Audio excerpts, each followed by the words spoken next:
Hello मेरे प्यारे student, मैं सी कुमार आप लोगों के बीच लेकर आया हूँ आज साइंस यानी फिजिक्स में है साइंस। देख लीजिए, फिजिक्स का मतलब क्या है कि एग्जाम में क्वेश्चन बहुत ज्यादा पूछा जाता है। फिजिक्स से पूछा जाता है और बायोलॉजी से पूछा जाता है, तभी हम फिजिक्स लेकर आए हैं। क्योंकि आपका जो भी टेक्नीशियन एग्जाम होने वाला है, चालू होने वाला है, तो उस टेक्नीशियन एग्जाम में क्या है, क्वेश्चन काफी ज्यादा आपका साइंस से देखने को मिलता है। तो आज हम लेकर आए हैं साइंस। चाहे कोई भी एग्जाम हो उसके लिए आपका बेहतर होने वाला है साइंस, क्योंकि फिजिक्स तो फिजिक्स ही रहता है।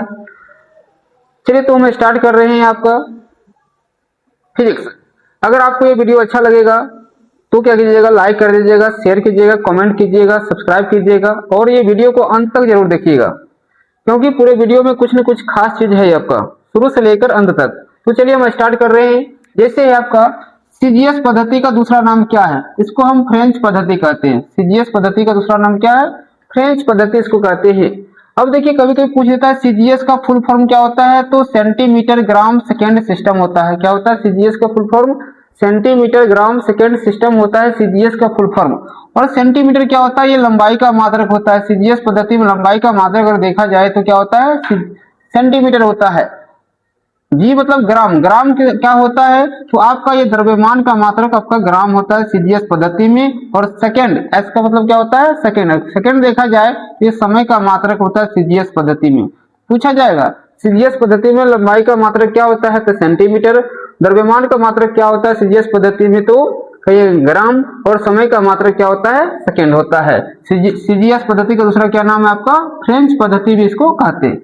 अब देखिए दूसरा आया है आपका एफपीएस पद्धति। इसका दूसरा नाम क्या है आपका, इसको ब्रिटिश पद्धति भी कहा जाता है। क्या कहते हैं इसको, ब्रिटिश पद्धति भी कहा जाता है एफपीएस पद्धति को।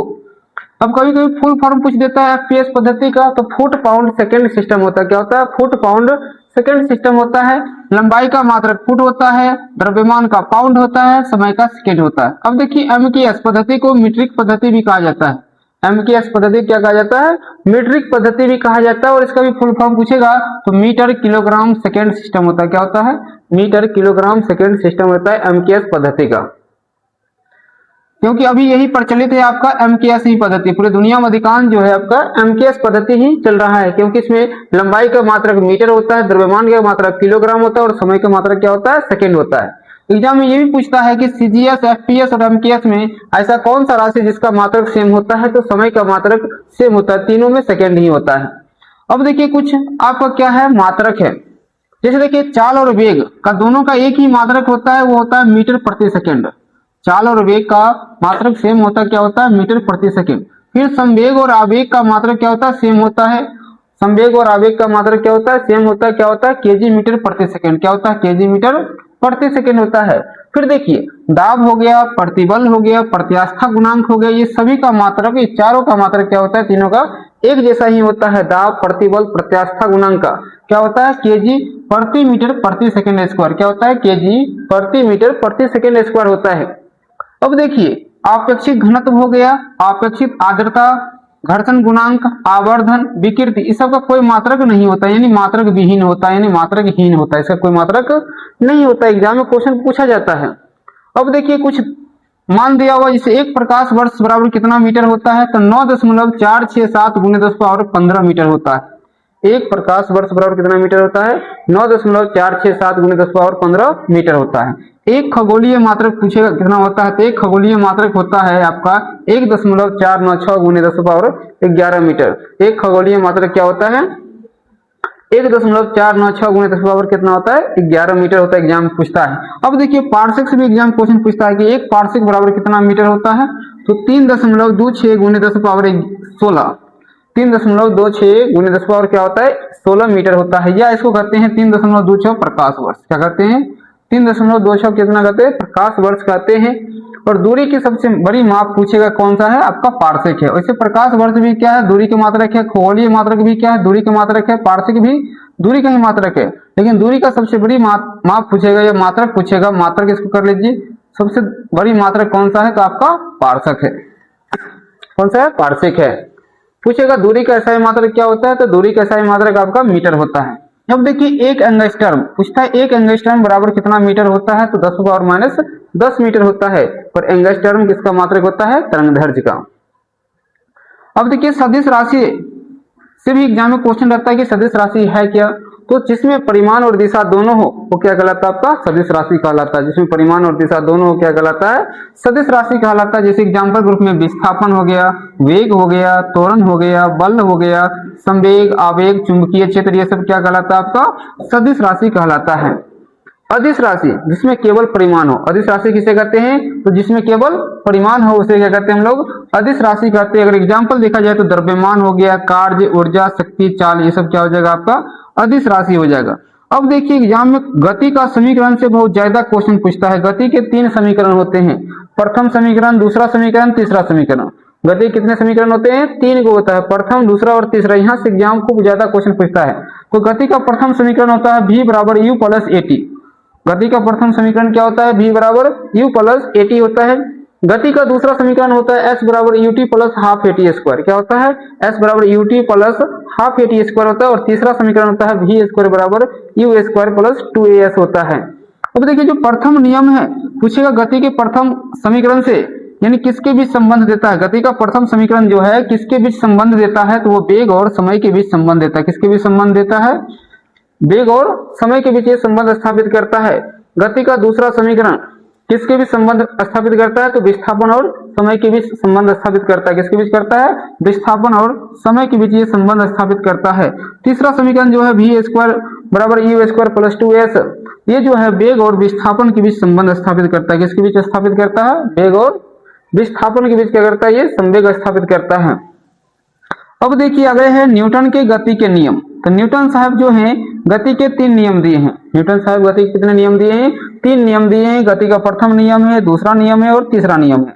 तो देखिए प्रथम नियम क्या कहा जाता है कि अगर कोई वस्तु विराम में है तो वो विराम में ही रहेगा, अगर कोई वस्तु गति में है तो वो गति में ही रहेगा, जब तक कि उसको कोई बाह्य मतलब बाहरी बल कार्य न करे उसकी दिशा परिवर्तन नहीं हो सकती है। यानी कौन सा नियम कहलाता है, आपका प्रथम नियम।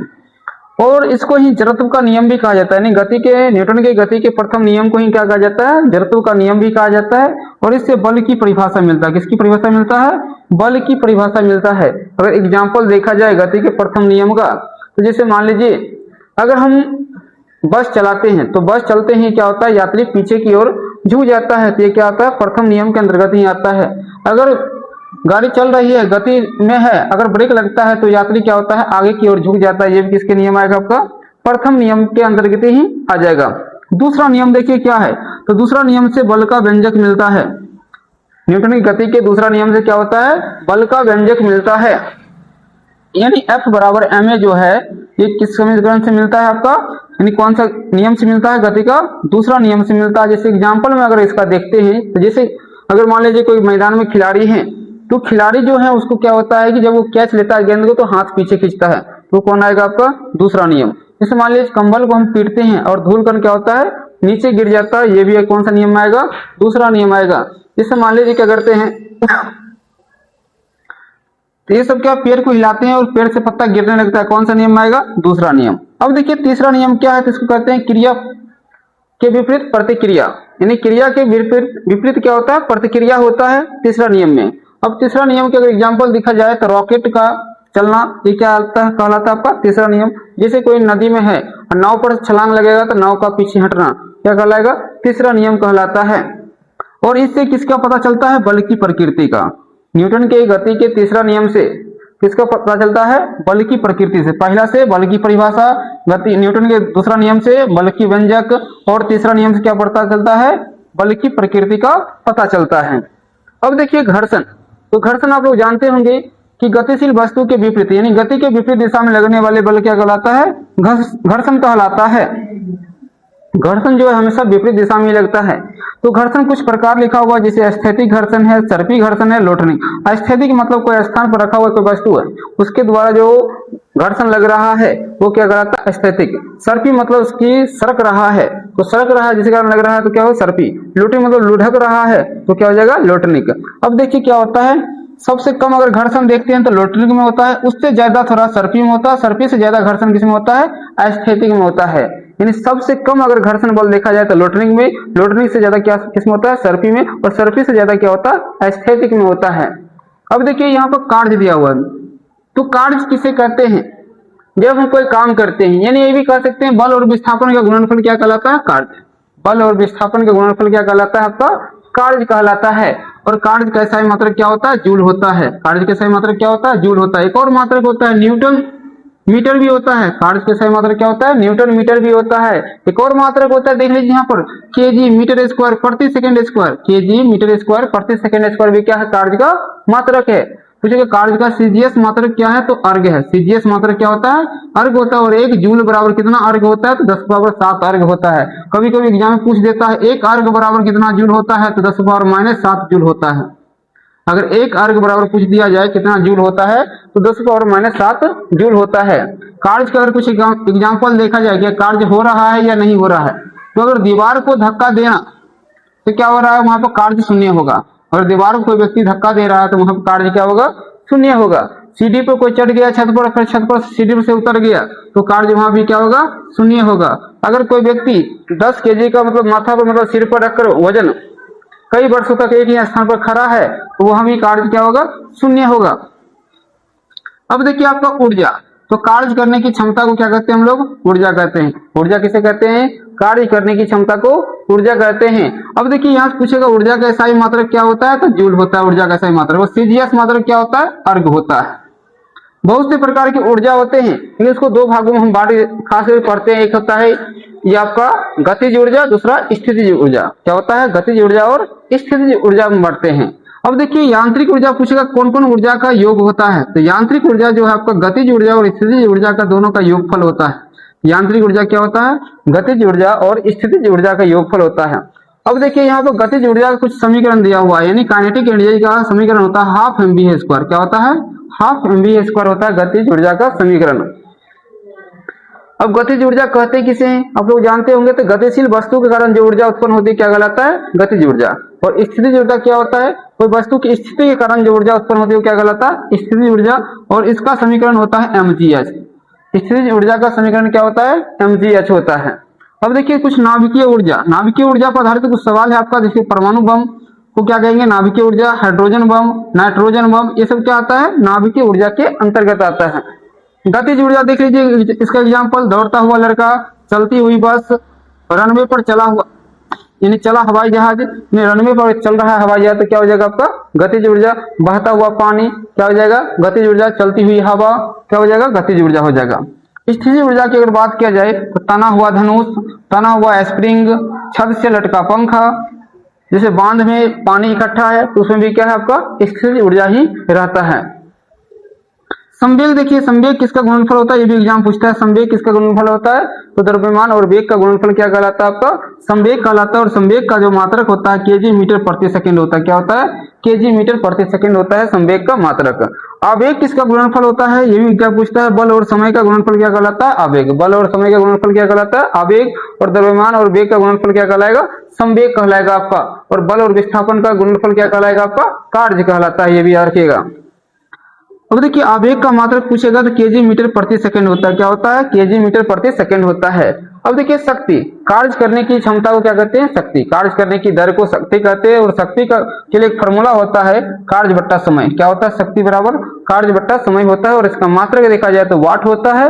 और दूसरा मात्रक देखते हैं तो केजी मीटर स्क्वायर प्रति सेकंड। शक्ति का ऐसा ही मात्रक वाट कह सकते हैं, या क्या होता है? केजी मीटर स्क्वायर प्रति सेकंड होता है शक्ति। अब देखिए शक्ति की कभी कभी पूछता है व्यवसायिक मात्रक क्या होता है या औद्योगिक मात्रक क्या होता है। शक्ति का व्यवसायिक मात्रक पूछ देगा या औद्योगिक मात्रक क्या होता है? अश्व शक्ति होता है। एचपी कहते हैं हॉर्स पावर। अब पूछेगा कभी कभी एक हॉर्स पावर बराबर कितना वाट होता है? तो एक हॉर्स पावर बराबर जो होता है आपका 746 वाट होता है।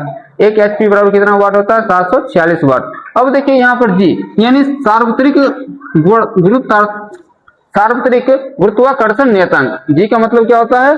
सार्वत्रिक गुरुत्वाकर्षण नियतांक। और इसका जो मान होता है आपको कितना होता है? 6.67 × 10⁻⁻11 न्यूटन मीटर स्क्वायर प्रति केजी स्क्वायर होता है। कितना होता है? 6.67 × 10⁻⁻11 न्यूटन मीटर स्क्वायर प्रति केजी स्क्वायर। एग्जाम में खूब क्वेश्चन पूछता है इससे।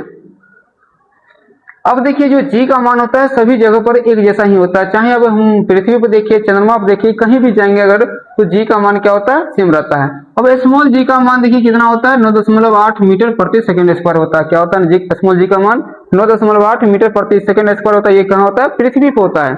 लेकिन और कहीं जाएंगे दूसरा ग्रह पर तो मान चेंज हो जाता है। देखिए कैपिटल जी और स्मॉल जी में क्या संबंध है, कैपिटल जी और स्मॉल जी में क्या संबंध है, तो स्मॉल जी बराबर क्या होता है GM बट्टा R स्क्वायर होता है। ये समीकरण एग्जाम पूछा जाता है कि संबंध क्या है। अब देखिए यहाँ पर चंद्रमा पर गुरुत्वीय त्वरण का मान क्या होता है, तो पृथ्वी का G/6 भाग होता है, यानी G/6 होता है। अब देखिए कुछ प्लान वेग है, अगर मान लो हम पृथ्वी से कोई व्यक्ति को बाहर फेंकते हैं या मान लो रॉकेट को ही बाहर फेंकते हैं, तो कौन सा वेग से फेंकते हैं ताकि वो बाहर निकल जाए, तो पृथ्वी का प्लान वेग क्या हो जाएगा 11.2 किलोमीटर प्रति सेकेंड, यानी एक सेकेंड में 11.2 किलोमीटर की अगर रफ्तार से फेंकते हैं तो रॉकेट भी क्या होता है पृथ्वी से बाहर निकल कहाँ चले जाता है, अंतरिक्ष में चले जाता है। लेकिन चंद्रमा का प्लान वेग अगर देखा जाए तो 2.35 किलोमीटर प्रति सेकेंड है, कितना है 2.35 किलोमीटर प्रति सेकेंड है। लेकिन सूर्य का अगर पलायन वेग देखा जाए तो बहुत ज्यादा है, 42 किलोमीटर प्रति सेकेंड, कितना है 42 किलोमीटर प्रति सेकेंड है। अब देखिए जब हमारा जो अंतरिक्ष यात्री जब आकाश अंतरिक्ष में जाते हैं तो उस समय जब आकाश को देखते हैं तो कैसा दिखाई पड़ता है, आकाश काला दिखाई पड़ता है। क्यों दिखाई पड़ता है, क्योंकि अंतरिक्ष में कोई वायुमंडल नहीं होता है, निर्वात होता है, उसके कारण क्या होता है प्रकाश का परिकीर्णन नहीं हो पाता और क्या होता है अंतरिक्ष कैसे दिखाई पड़ता है, काला। अब देखिए यानी क्या है ग्रह का नियम पूछेगा, किसने दिए थे, तो ग्रह का नियम केपलर दिए थे। अब देखिए लिफ्ट से भी एग्जाम क्वेश्चन पूछता है, जब लिफ्ट एक समान वेग से ऊपर जा रही है तो क्या होगा, भार अपरिवर्तित रहेगा, यानी उसमें जो भी व्यक्ति अगर खड़ा है तो उसका भार क्या रहेगा, अपरिवर्तित रहेगा। लेकिन जब लिफ्ट जो है देख लो एक समान वेग से नीचे जा रहा है, नीचे आ रहा है, तो उस समय भी क्या रहेगा, भार अपरिवर्तित रहेगा।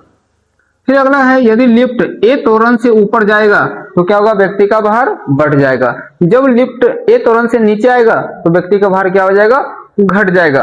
अगर मान लीजिए लिफ्ट का रस्सी टूट जाए तो क्या होगा, भार उस समय क्या हो जाएगा, शून्य हो जाएगा। अगर लिफ्ट का रस्सी टूट जाए तो उस समय भार क्या हो जाएगा, शून्य हो जाएगा। अब देखिए अपकेंद्र बल का कुछ एग्जाम्पल दिया हुआ है। अपकेंद्र बल जैसे दूध से मक्खन हटाना, कौन सा बल का एग्जाम मतलब इस्तेमाल करते हैं समय, अपकेंद्र बल का इस्तेमाल करते हैं। वॉशिंग मशीन से कपड़ा साफ होता है कौन सा बल की सहायता से, अपकेंद्र बल से। अपकेंद्रीय पंप जो होता है वो कौन सा बल पर काम करता है, अपकेंद्र बल पर काम करता है। अब देखिए कुछ मैग्नेटाइट का सूत्र है Fe3O4, ये भी एग्जाम पूछा जाता है। मैग्नेटाइट का सूत्र क्या होता है, Fe3O4, क्योंकि इसको हम कहते हैं प्राकृतिक चुंबक कहते हैं। विद्युत चुंबक का क्रोड किससे बना होता है, तो विद्युत चुंबक का क्रोड आपका नरम लोहा से बना होता है, और अस्थायी चुंबक का क्रोड किससे बना होता है, इस्पात का बना होता है। किससे बना होता है, इस्पात का बना होता है। आप लोग कमेंट में बताइएगा कि चुंबक में कितने ध्रुव होते हैं।